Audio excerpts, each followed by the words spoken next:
So hi, my name is BG, and I'm going to talk about the different mechanisms that Clojure provides for modeling domain data, and how to choose one technique for another. And once you have done that, how do you make your own types interoperate with Clojure's own data structures? Before that, I'm BG, and I work for a startup back in India called helpshift.com, and that's me with a dead mouse that I caught in the office a few days back. Yeah. Okay, so why are we here? Well, Clojure provides multiple mechanisms of creating your own types. And the most basic one being just the map, which is I think the most widely used mechanism. And then on top of that, recently Clojure introduced protocols and records and types, and so now we have basically 3 different things to choose from, and all of them have different features and different trade-offs. So, and the point being is that all these different constructs provide different levels of power and have different types of features. So for a newcomer, it's kind of like a very complex but a mysterious kind of machine, which is quite hard to understand. So my goal today is to pretty much demystify all these 3 constructs and help you in choosing one or the other. And once you have done that, you will also be able to customize those types to behave well with Clojure's own set of abstractions. So we'll start with the basics. The 3 things, right? They kind of create a trinity: the map and the record and the type, also known as the Deftype. Let's talk about maps first. What is a map really? It's basically a collection of mappings of a domain, a bunch of domain values to domain attributes, right? And maps are also extremely flexible, and they are very widely used, and they will probably solve 90% of your use cases. Maps are also extremely flexible, so in the sense that you can just use maps to emulate any kind of type and dispatch on that using multi-methods. One of the problems with maps being that is that since maps do not create a name type, you can't do fast polymorphic dispatch on the type of the map. You have to use multi-methods, which are not as fast as they could be. Next up are records.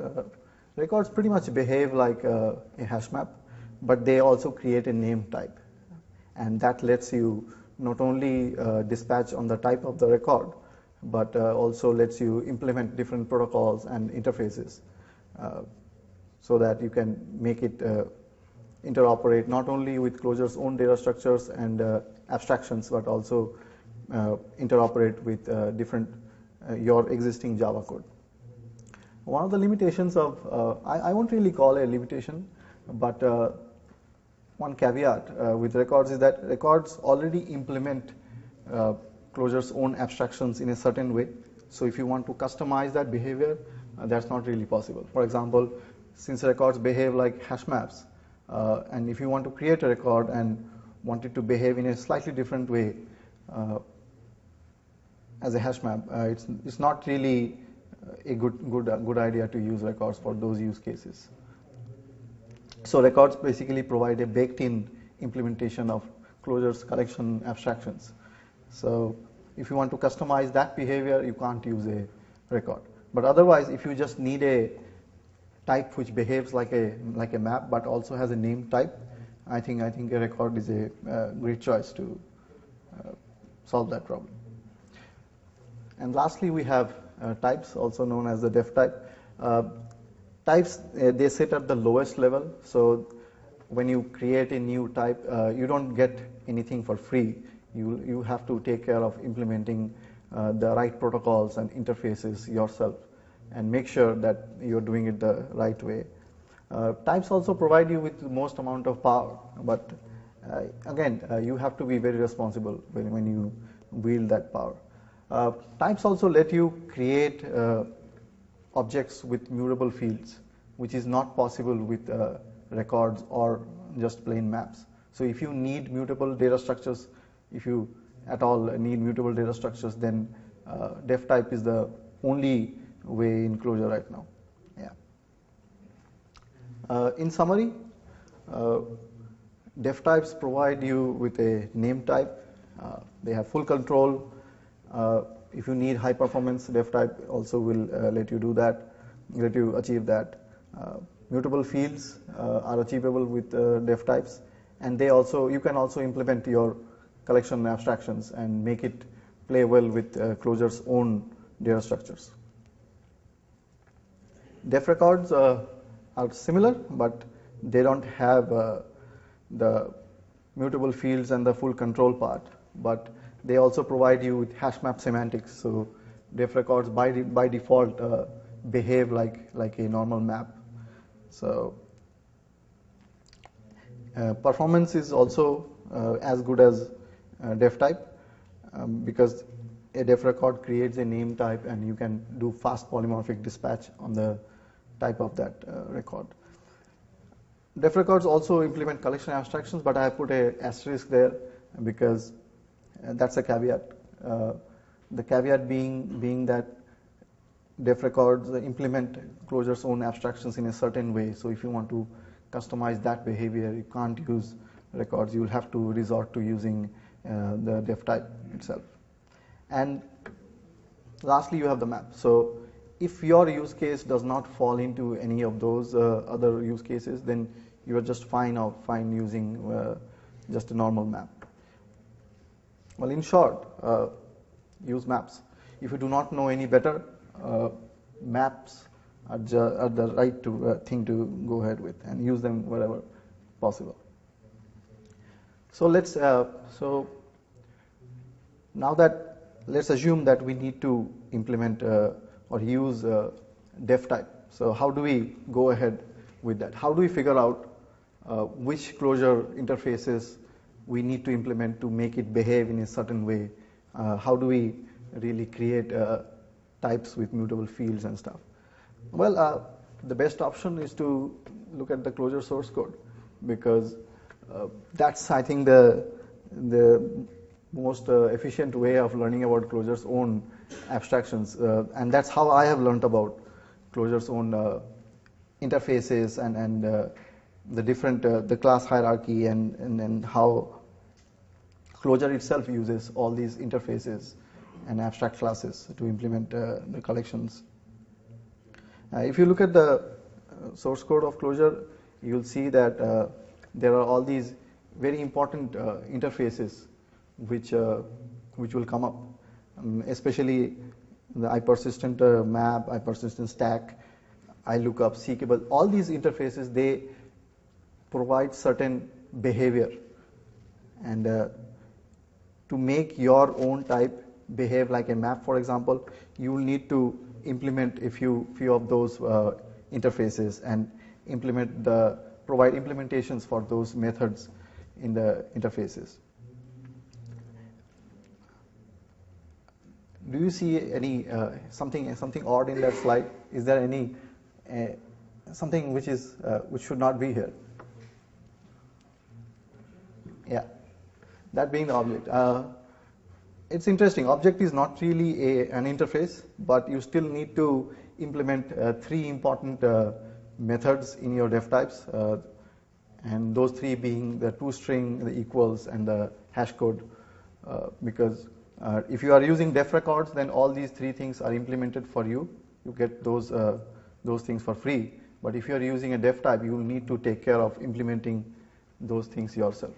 So far the whole process has been about finding out the useful interfaces that you need to implement and implementing those things on your own types. But it's quite tedious, right? Can we do any better? finding or looking at the source code, finding or maybe looking at some book or some other documentation, finding out the interfaces that you need to implement in a non-dynamic way is tedious. Can we reduce the tedium? Yeah, sure. Scaffolding. It's a very interesting function, very simple but very interesting and useful function created by Christoph Grand. What that function does is that it uses Java's reflection API to find out all the ancestors of an interface or a class and all the methods and the different arities of those methods and prints them out in a very nice way, so that you can just copy paste that into your editor and go ahead with that. So a sample invocation of that, I don't know whether it's visible, but if I say scaffold closure.lang.iPersistentMap, it will immediately print out a list of interfaces that you need to implement to get a behavior to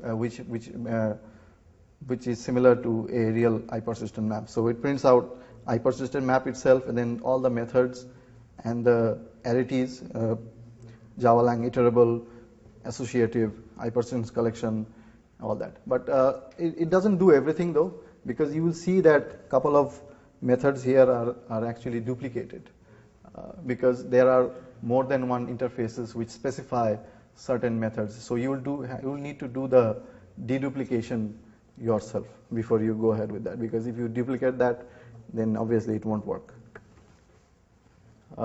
I put this code up, just steal it and use it, make it a part of your toolkit. It's a very useful function. A note about hyphen, so hyphen specifies 20 different arities. You will need to implement all of them, because if you don't do that, then and if someone calls your type with an arity which you have not implemented, you will get a very weird error called the abstract method error, which is not really user friendly.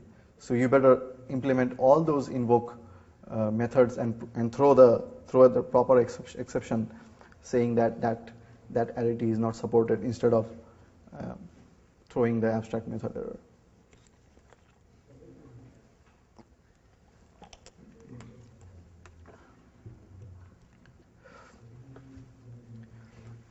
Mutable types. Closure is immutable, but sometimes you may need to create mutable data structures for performance or some other reason. So Closure provides two different ways of creating mutable fields in your own types.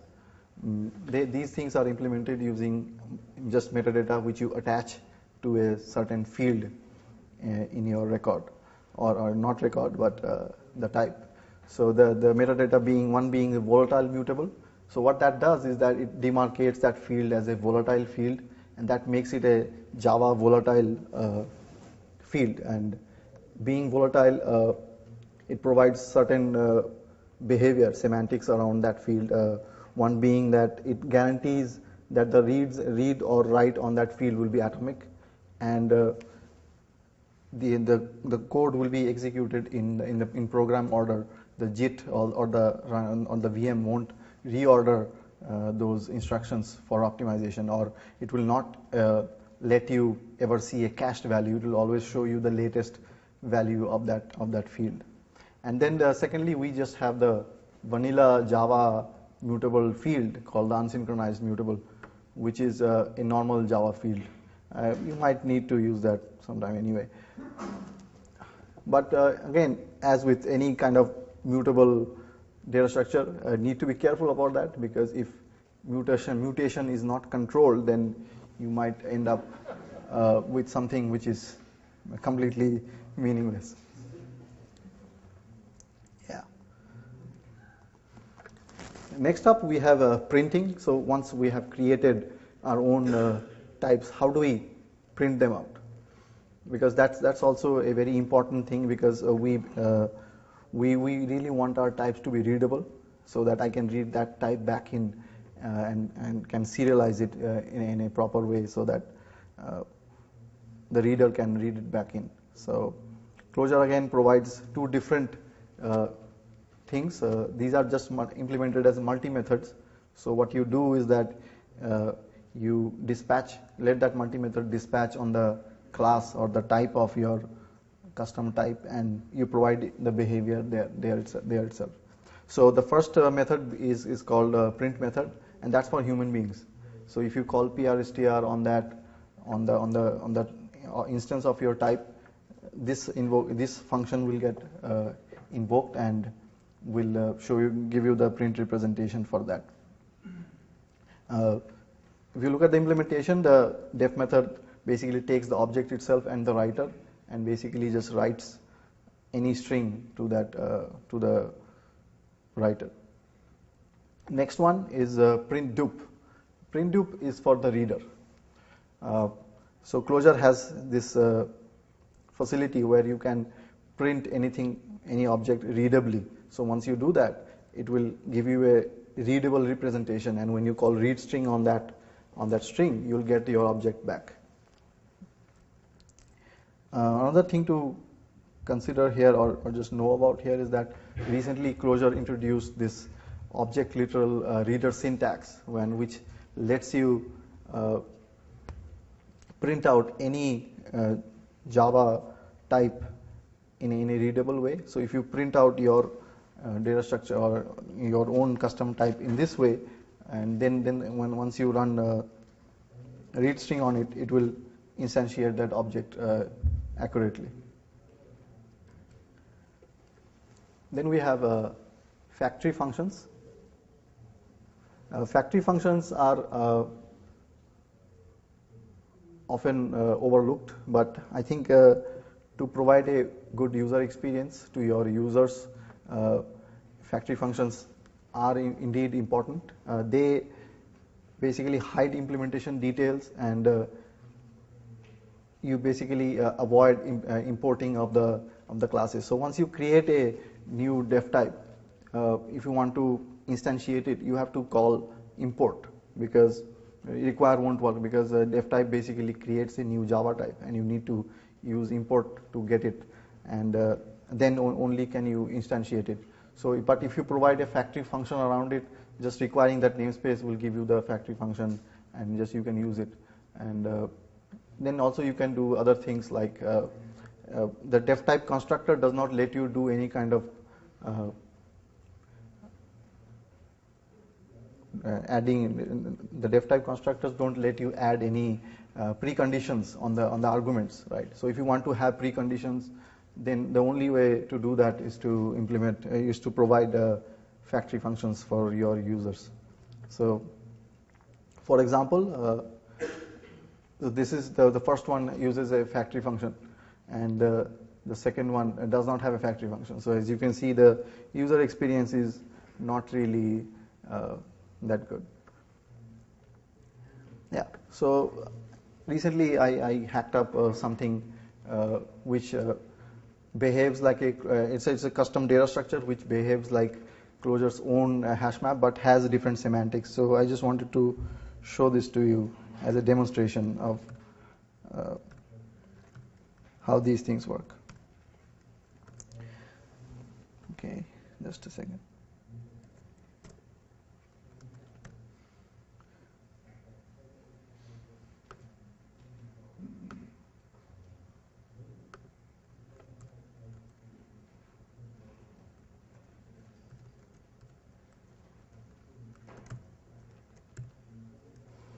Okay.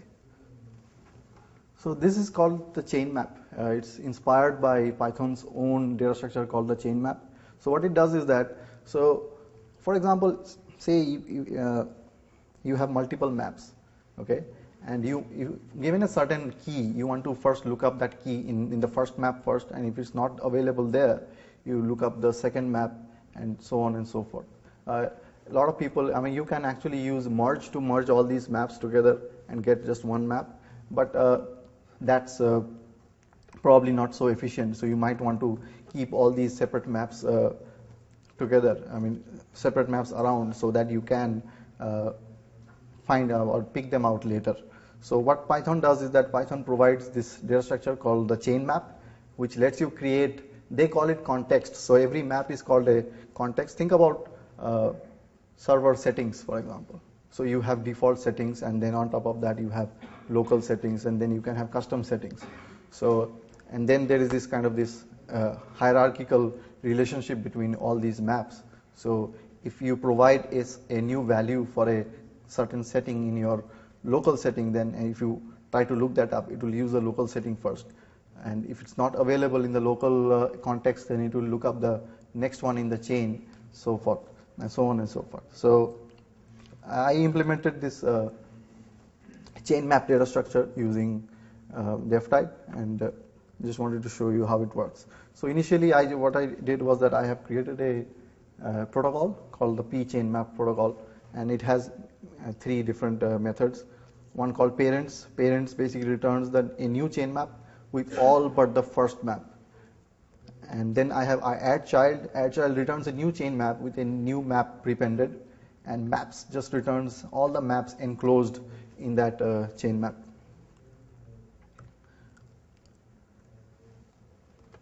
In the Deftype implementation itself, firstly I implement the pchainmap protocol, and then since I want to make it behave like a normal map, what I did was I basically used scaffold here. So I'll just show you how scaffold works.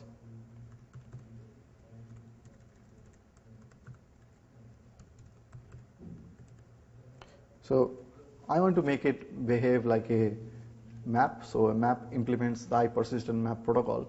So I just run scaffold on it, and it will print out all the different interfaces that I need to implement with the methods.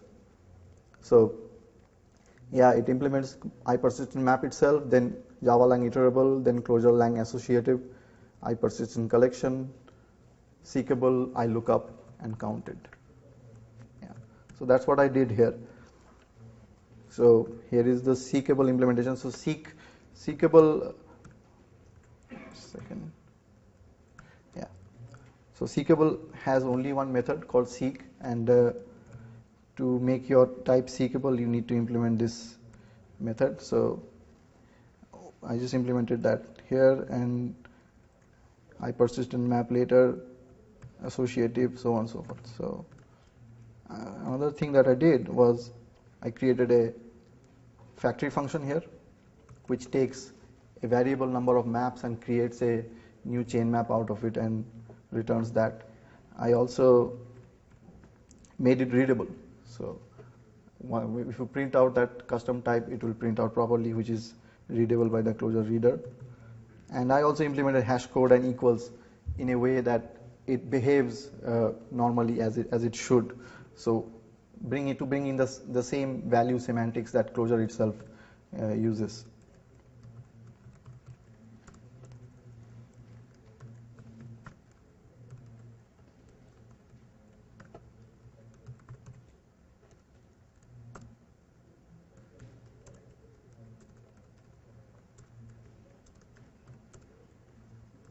Just creating one.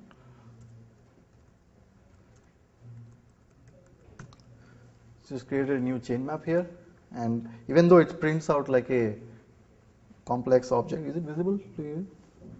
Or okay, I can call in the normal Clojure functions on top of it. So I can call seek on it.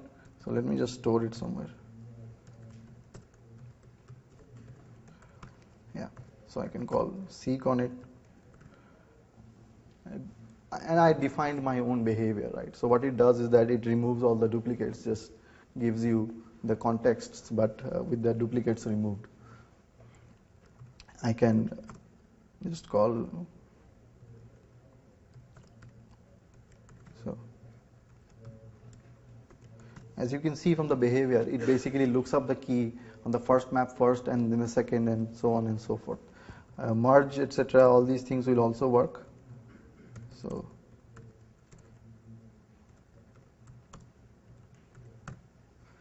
So since the chain map itself was the first argument, it returned a new chain map. But if I reverse the order, it will do something different.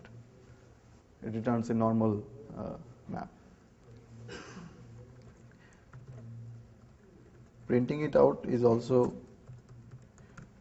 so when I say PRSTR on it, it prints it out in a readable kind of form, and I can call read string on it,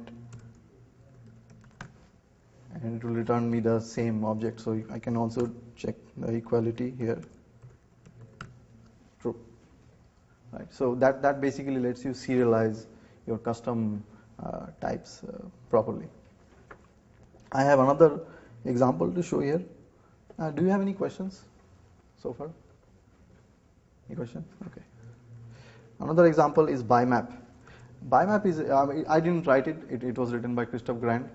And BIMAP is basically another map implementation, but it lets you reverse the lookups as well. So you can look up a map by its value as well. So there are implementations in various Java or Guava libraries as well. So it's a pretty interesting thing. So let me show you how it works. I'm just compiling it.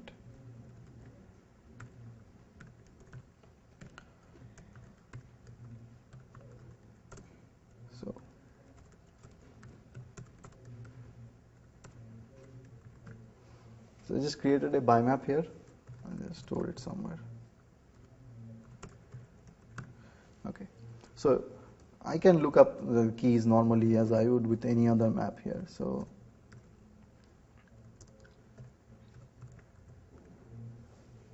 but I can also look up by the value. So but before that I have to reverse it. What's the name of the R map? So when I call RMAP,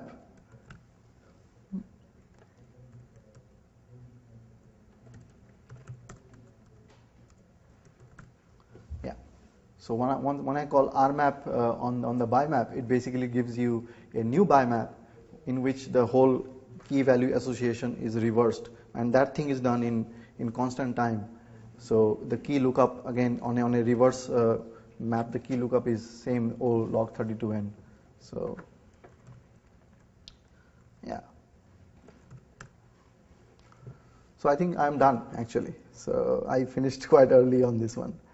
So take chain map as well. So steal this code and go forth and create your own data structures. Yeah. Thank you. If you have any questions,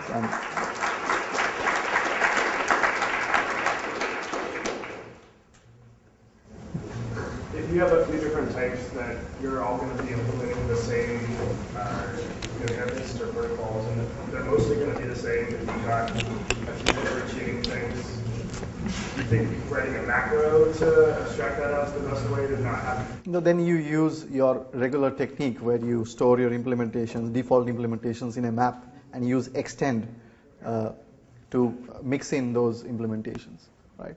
And as far as implementing all those invoke arrays is concerned, that's also a macro away. Just create a new macro called Deftype plus or something like that, which will detect if you are extending hyphen, and will patch in the missing invoke implementations with a proper implementation, which will throw the error nicely. Yeah. Yeah, Sam. How do you deal with multiple arity situation? So if I want to be able to say understands, if I understands then take on rather than specified protocol methods or all these methods do not support variable arguments, so can't. Yeah, Walter. I only use maps as you suggested as well. Why would I use this? Just to speak is the optimization? It depends. So are you dispatching on type, or is it a complex function on the map? If it's a complex function, then multi-method is the only way to go, right? But if you're dispatching on type, so if you have a key called tag or something like that in your map, and if you're dispatching on just the type, then I think record is a better choice, because you'll get better performance that way. And yeah, and if in the future you need to implement some other behavior, then you can upgrade to a proper def type itself. So when you called the merge on the chain map, it was merging the very first map that you had stored? Yeah, so that's by design.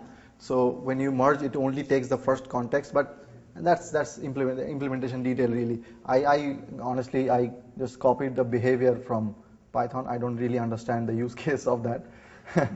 But yeah, they had it and they were quite happy about having that data structure, and I built it in an hour. So yeah. Okay, thank you. Yeah, sure. So when you did the I'm kind of new to print do, what you seem to use, you used a so if you want to the printing app, is there somewhere I can read about the exact syntax of the reader? The syntax is this one. Syntax is this is the syntax. So really, I don't have much options there. I just get to plug in my. Yeah, exactly like this. It needs to be exactly like this. If you use def record though, you'll see that if you print it out without print loop on, it will use a different map-like syntax. But you can't use that because it's built into the compiler itself, and I don't think you can implement that. But this is the one thing that you can use. This syntax, which is namespace qualified, class name, and then within a vector all the constructor arguments. Yeah.